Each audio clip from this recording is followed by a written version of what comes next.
a una nueva clase.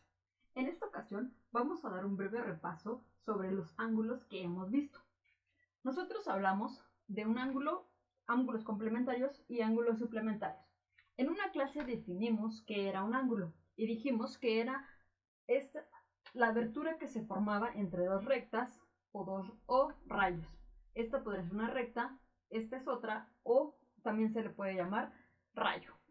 Sabemos que se pueden identificar con letras mayúsculas, incluso con una sola letra o hasta con números, pero que el punto donde se unen se llama vértice y ese siempre va a ir en medio. Cuando nosotros nombramos los ángulos, el vértice o el punto donde se unen siempre va a ir en medio, como en este caso, B o C, B o C.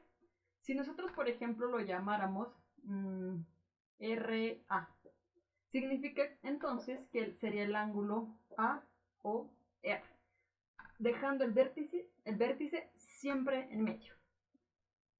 Esa es la característica de los ángulos.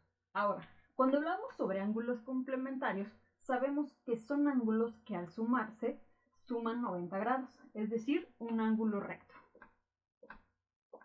Un ángulo recto. Nosotros podemos encontrar los ángulos rectos y algunas veces vienen con un cuadrito en la esquina indicándonos que es un ángulo recto. Pero cuando hablamos de ángulos complementarios, nos dice que cuando nosotros sumemos, por ejemplo, este ángulo con este y este, al sumarlos todos nos debe de dar un ángulo de 90 grados.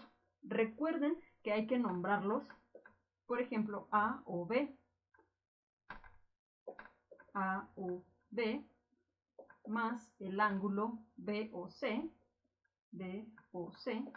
más el ángulo C o D,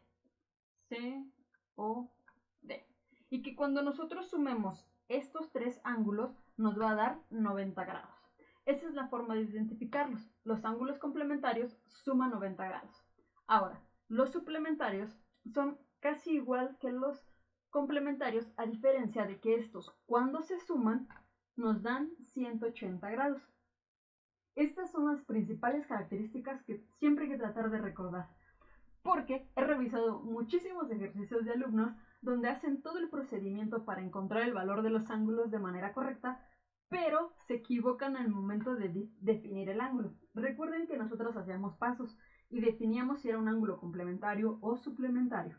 Entonces, había ocasiones en las que ponen toda la ecuación correcta.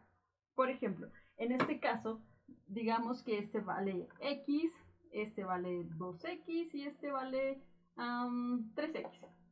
Llegué a revisar muchos ejercicios donde mis alumnos hacían esto: 3x más 2x más x igual a 180 grados.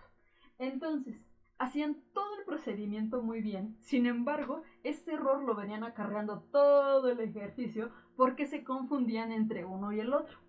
Por eso, siempre les hago hincapié en esa parte, acuérdense que los ángulos complementarios deben de sumar 90 grados y que los suplementarios deben de sumar 180 grados, para que así no cometan el error de jalar, como en este caso, un número equivocado y haga que su ejercicio quede erróneo.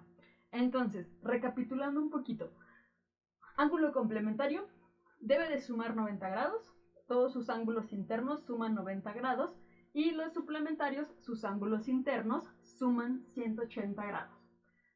Les recomiendo que, por ejemplo, hagan una tablita como esta en su libreta o donde hacen sus apuntes para que así lo tengan súper a la mano y puedan saber qué ángulo es y cómo poder resolverlo. ¿Ok? Hasta aquí el ejercicio o hasta aquí el repaso de las clases que hemos llevado. Espero me haya dado a entender y nos vemos pronto. Si les agradó, no olviden darle like y por ahí si quieren suscribirse, sería muy bueno. Hasta luego.